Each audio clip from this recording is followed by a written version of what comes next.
Hello there, you're welcome to another episode of Coupled with Cares and Nez. You're welcome. Thank you. So, we've been having discussions on transparency. And, when we wanted to tackle this topic, I'm just going to make a confession. Initially, I was like, transparency, what are we going to say about transparency?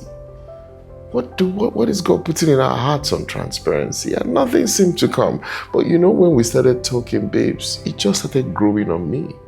And I just started seeing everything. In fact, our relationship with God is founded on transparency. Remember, the scripture will say, he that covers his sins will not prosper. But when we confess and forsake them, we will have mercy. Now, look at the story of Adam. By the time they now sinned, remember what happened? He said, when God told him, where are you, Adam? He said, I heard your voice in the garden and I hid. So he had to create a covering. Yeah. They took fig leaves to, cover themselves. But by the time they opened up to God, because the Lord began to probe them with questions. And you see, that's how intimacy works. If you see the way God began to speak to Adam, he told him, have you eaten of the fruit I told you not to eat? Who told you you were naked? Those were questions. And you see, it's with questions that you would begin to, uncover things. Vulnerability is exposed. But remember that when they confessed to God, yes, there were some consequences. But remember that God actually now covered them. Yeah. And there's a scripture that tells us how love covers a multitude of sins. Yeah. So, of course, again, everything interwoven, like we said. Yeah. So I love my spouse, and we are one. So we are open. We're in a marriage that there are no secrets. Yeah. There are no, we're not trying to hide anything. Yeah. We're not trying to put up an appearance. Yeah. Because why would you want to put up an appearance with your spouse when, that should be the safest, sort of like the safest space you should be in. What's coming to my mind is, why would I want to form for you? Like, why would I want to appear to be seen in a certain way? Like, you should be the one that I should come and say, you know what, this is how I'm feeling today. I'm not feeling my best. After all, we always tease women and say, or tell men that if you're looking for a wife, make sure you see her without makeup and all those things. Because when you wake up in the morning, the face you're going to see might have drools, she may have drools in the night. A lot of things could have happened, right? Quite true. So, but that's now like the transparent, this is really who you are. Yeah. Yeah. Let me just share one little secret. One of the things I was looking out for when I was going to get married was I wanted a woman I could fart in her presence without fear or shame. Fart the smelly fart. And to the glory of God, I can do it with this beautiful woman and not feel a thing. And I will punish her all through the night with farts. Well, I'm well punished. And then you stop me bad behavior because, you just be like... She retaliates actually. Back, she retaliates. Kind of she retaliates on her own. She'll say, babes, you're going to take one now. Just take it from me. Yeah, you see this fine woman, she farts too. Well, yes, we all do farts because we're human beings. Oh, yes, we do. But it's just that openness, right? Oh, sure just thing. That being open, just sure being thing. Able to be you. Sure thing. And then, of course, and that's why even when you're dating someone, that's not the time to not have full disclosure. Even though we talked about timing, and I feel like if you're in a relationship, why are you in a relationship with someone who you think you have to wait before you say something to? I don't know. Maybe God can say that's the person and tell you, at this time don't say this, at this time say that. But I'm also saying, if He is giving you that person, like what we've said, the person is already equipped to cover you, whatever it is that you're coming with, right? So full disclosure should be like something that should naturally happen in a relationship. Because if you start off on a foundation where there are already secrets, some things the person is not aware of, we see these things, right? somebody is impotent but does not say anything. No, that is complete lack of integrity. There's a medical issue somewhere. Those are doesn't fundamental things. Now, let's just build a balance here. When we talk about, being transparent and then balancing it with timing, we are not talking about the fundamental things. There are fundamental things that must be shared. Before you get married, you are HIV positive. I don't think you are walking in love if you are withholding such an information from your spouse to be. You are HIV positive, or you are impotent, or there are other fundamental issues that is going to affect the other party. There are quite a number of things that would affect the other party, and it behoves on you to communicate such things without fear or favor. But I think it's also still part of transparency, because even if we say, yes, it's fundamental, but that's the beginning. The beginning is that we are able to say, look, this is me. This is what has happened to me before. When we even come into the marriage, finances are also there. You are open to say, okay, this is how much money we have. Yeah. This is what do we do with it, and all of that. Of course, are there times that you feel like, oh, maybe somebody might be more financial savvy than the other person, and I think it's all part of the covering each other. Okay, you're struggling a little bit with money. I would help you.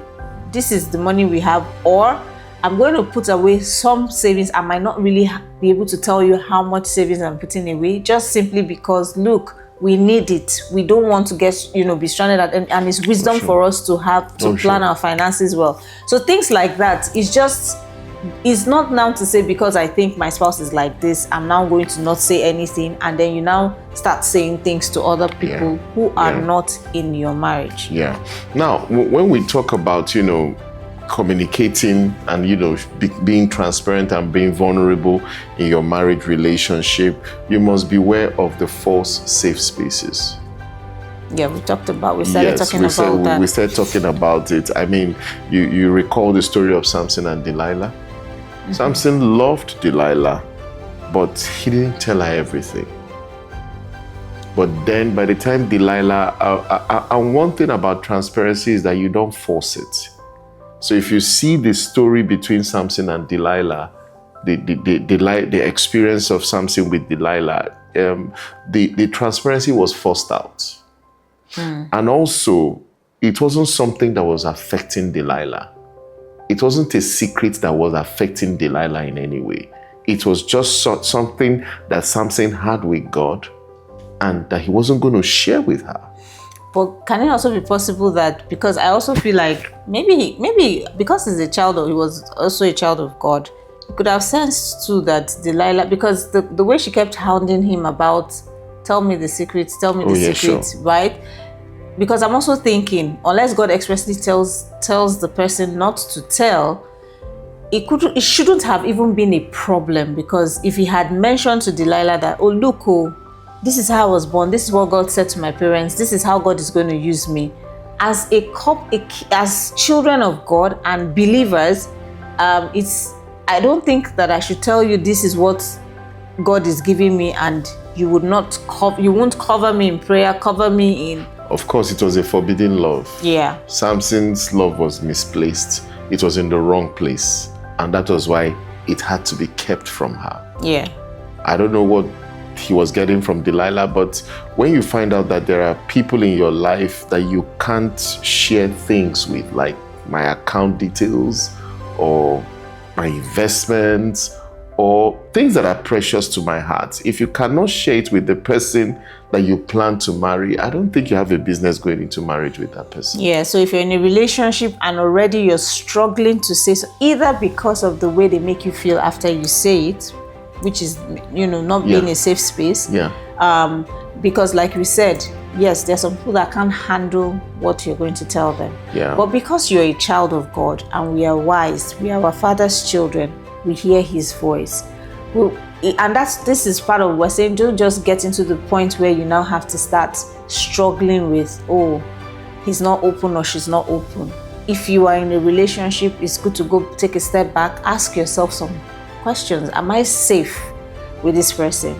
Even Proverbs 31, even though he was talking about the virtuous woman, it says her husband's heart safely trusts her. In her. So meaning he could literally Unburden. he could be himself. He could drop his life literally in her hands and be sure that she was going to keep it safe, sure. right? She was not going to take advantage. She was not going to bring about his downfall. She was not going to use information she had to go cause problems for him and all of that. So you need to know that if you're entering a relationship, this person, this woman, this man, it's not when they are upset, they remember what you told them and then they start to reel it out. Yeah.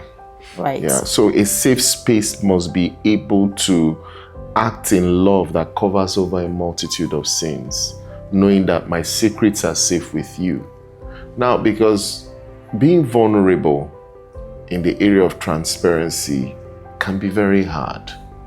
You know, there's this scripture in James 5:16 that says, confess your faults one to another. But it didn't stop there. It says, pray for one another. It's quite difficult. It's quite easy, I must say. Yes, I mean, in some cases, most times it's easy to confess our faults to God. Yeah, to God. But to one another. To one another, to be vulnerable to say, babes, I messed up. It's hard. It's hard. You're the man. You've demonstrated capacity in so many ways, and coming to sit with your wife or a woman sitting with her husband to say, this is what happened. It is one of the toughest things. And also, it's part of it. You learn to die to yourself. You die to your pride. And it's when you humble yourself in such manners, you see God's healing. And so transparency in many cases is not an option in the marriage relationship. It is critical. It's important.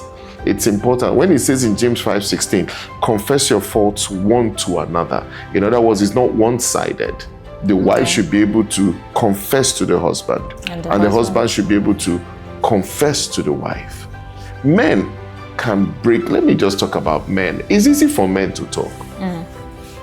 But you know, there are women that can go to the grave with the secret of the paternity of their children. Ah, no, babe. You feel so? I think women are more able to keep secrets than men. Well, now, Delilah badgers Samson. Samson knows that this is not the right thing to do. But because Delilah has badgered him, how can you say you love me? You will not share the secret of your great strength. And when Bible said Samson could no longer hold it, Samson just opened up and told Delilah. And then contrast it with a Mary. They came and prophesied that this child will be for the rising and falling of many. And the scripture says that Mary pondered these things in her heart. She just kept all those prophecies, everything in her heart. She never mentions anything. But she was able to carry those prophecies about Jesus. And we never hear her talking about it to anyone.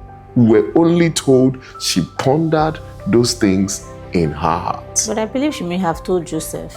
No, I'm sure she would have. No, there were some that were spoken before her and Joseph, but she kept it in her heart. Now, can I tell you that she didn't tell Joseph? In Matthew chapter 2, after the angel had visited, all Joseph did was that he just saw the belly growing. And the Bible says that he was minded to put her away privately. In other words, Mary did not call Joseph to say, babes, I know I'm betrothed to you, but I had a visitation. Mary kept it. She was willing to risk the breakup of a relationship. Well, because I feel like women, have an emotional side to them. So when we don't know how to stay burdened too long, that's what I feel. As in, you would, at some point, even if they're not talking to you, they may be talking somewhere else. Yeah, I feel they are more comfortable with their gender. That's why Mary rose up and went to see her cousin Elizabeth, another woman. You see, it's a good thing because women can keep a child for 9 months, no matter how uncomfortable they feel. They don't abort it. I'm not sure a man can carry a baby for 9 months. Just me talking. But I just feel naturally women have that capability to keep it in. Think about holding a child for 9 months. Who will go through all that whole discomfort? It's how they are naturally wired. Men, when pushed, men can just spill. They will talk, but a woman can hold things.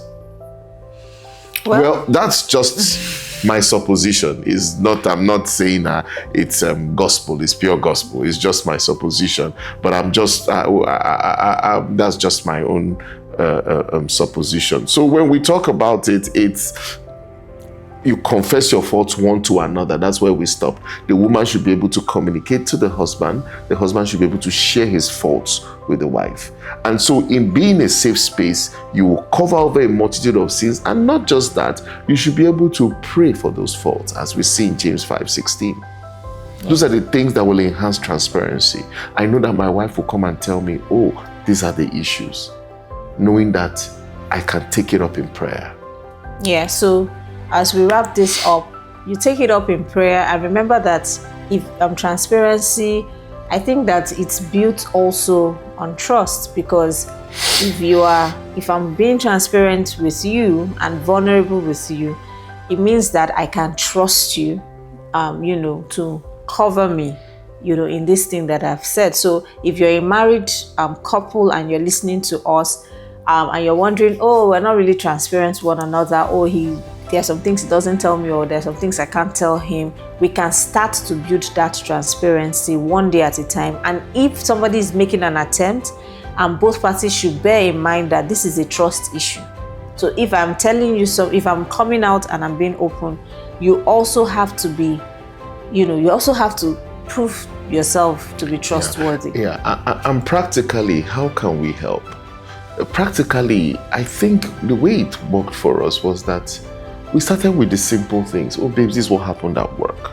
So we start catching up when we're getting ready for work. So this is what happened, and you get to know her colleagues. This was the drama that happened in the office. You're able to share things, and from that, who do you run to first? In practical ways, who do you share things, random news with, when you first hear it? And it's so exciting.